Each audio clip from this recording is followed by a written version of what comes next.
Hello class, my name is Abiyom Yoshota and I'm a cybersecurity student at Grand Canyon University. Today we are going to be talking Today we're going to be talking about the different type of attack surface tools that can be used for a company like Pfizer, and the suite officer that we'll be using is Frank Bisignano.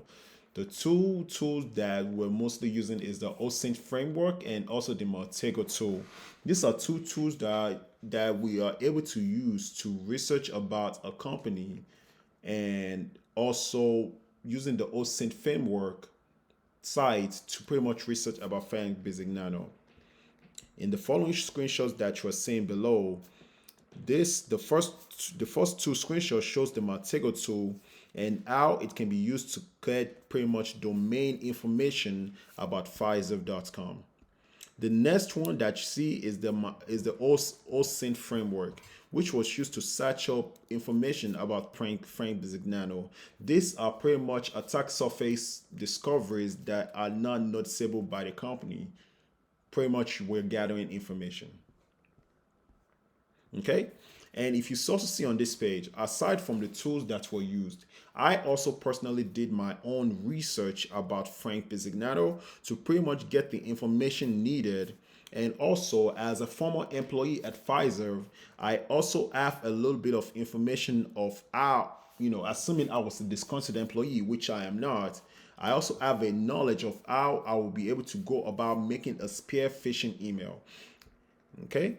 So here are the different type of tag vectors that I would use if I was a bad vector. But if I was a bad actor, the first one would be malicious insiders.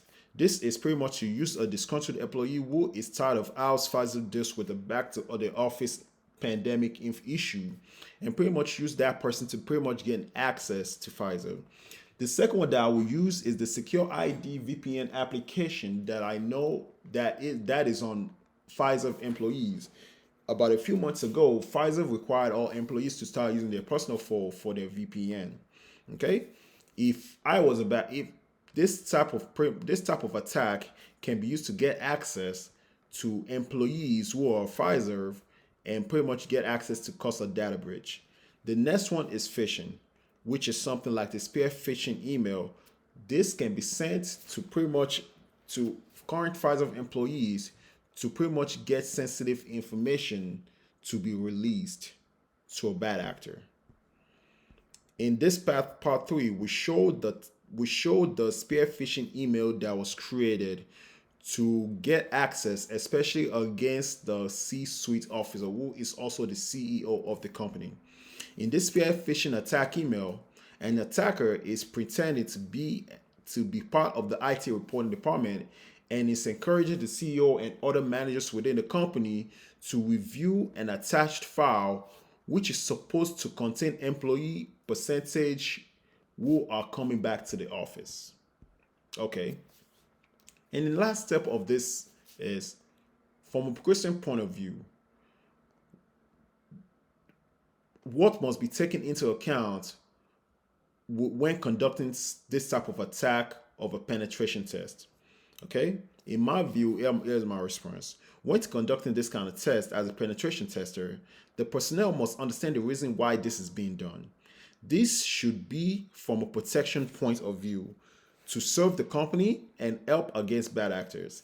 As a person with good ethical value, I understand that being a penetration tester means that you are an hacker in a way, and being in this type of position will test your values. And these values that we are talking about are ethical values and the value of a person themselves. Okay? It is up to the person or the penetration tester to not let anything get in their way.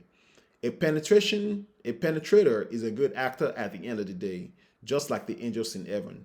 But they must, as always, just like the angels, they must choose a side too. There are angels who chose to go with the devil, and some chose to stay with the Lord.